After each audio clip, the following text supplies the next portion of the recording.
മുഖ്യമന്ത്രിയും ധനമന്ത്രിയുമായ വി.ഡി. സതീശൻ നിയമസഭയിൽ അവതരിപ്പിച്ച സംസ്ഥാന ബജറ്റ് പ്രവാസികളെയും മടങ്ങിയെത്തിയവരെയും പാടെ അവഗണിച്ചതായി പ്രവാസി സംഘടന. ദീർഘകാലമായുള്ള പ്രവാസി ക്ഷേമ നടപടികളിൽ ഭൂരിഭാഗത്തോടും ബജറ്റ് വിമുഖത കാണിച്ചുവെന്നാണ് ആരോപണം. മുഖ്യമന്ത്രിയും ധനമന്ത്രിയുമായ വി.ഡി. സതീശൻ നിയമസഭയിൽ അവതരിപ്പിച്ച സംസ്ഥാന ബജറ്റ് പ്രവാസികളുടെയും മടങ്ങിയെത്തിയവരുടെയും അടിയന്തര ആവശ്യങ്ങളെ പാടെ അവഗണിച്ചതായാണ് പ്രവാസി ലീഗൽ സെല്ലിന്റെ ആരോപണം.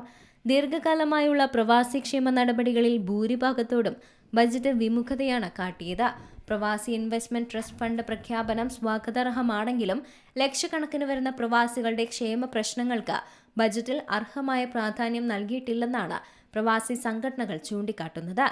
UDF തെരഞ്ഞെടുപ്പ് പ്രകടന പത്രികയിൽ വാഗ്ദാനം ചെയ്തിരുന്ന പ്രവാസി പെൻഷൻ വർദ്ധിപ്പിക്കൽ, ക്ഷേമ ബോർഡ് വിഹിതം കൂട്ടൽ, 60 വയസ്സ് കഴിഞ്ഞവർക്ക് അംഗത്വം നൽകൽ, നോർക്ക കെയർ ഇൻഷുറൻസ്, പുനരധിവാസ പദ്ധതികൾ തുടങ്ങിയിട്ടുള്ള സുപ്രധാന കാര്യങ്ങളെല്ലാം ബജറ്റിൽ അവഗണിക്കപ്പെടുകയാണുണ്ടായത്. ഏകദേശം 1.5 മാസമായി മുടങ്ങിക്കിടക്കുന്ന പ്രവാസി പെൻഷൻ കുടിശ്ശിക തീർക്കാനോ സമയബന്ധിതമായി വിതരണം ചെയ്യാനോ ഉള്ള പ്രത്യേക ഫണ്ട് വകയിരുത്തലോ സംവിധാനങ്ങളോ ഒന്നും ബജറ്റിലില്ല. പെൻഷൻ മുടക്കമില്ലാതെ ഉറപ്പാക്കാൻ ഫണ്ട് അനുവദിക്കുമെന്ന ആവശ്യം ധനമന്ത്രി പരിഗണിക്കാതിരുന്നതും നിരാശാജനകമായെന്നാണ് പ്രവാസി സംഘടനകൾ ചൂണ്ടിക്കാട്ടുന്നത്. എന്തായാലും ഈ ബജറ്റിൽ പ്രതീക്ഷകളൊക്കെ വിഫലമാകുകയാണ് പ്രവാസികൾക്കും പ്രവാസ ജീവിതം വിട്ടുവന്ന ജീവനക്കാർക്കും. News desk C Malayalam news.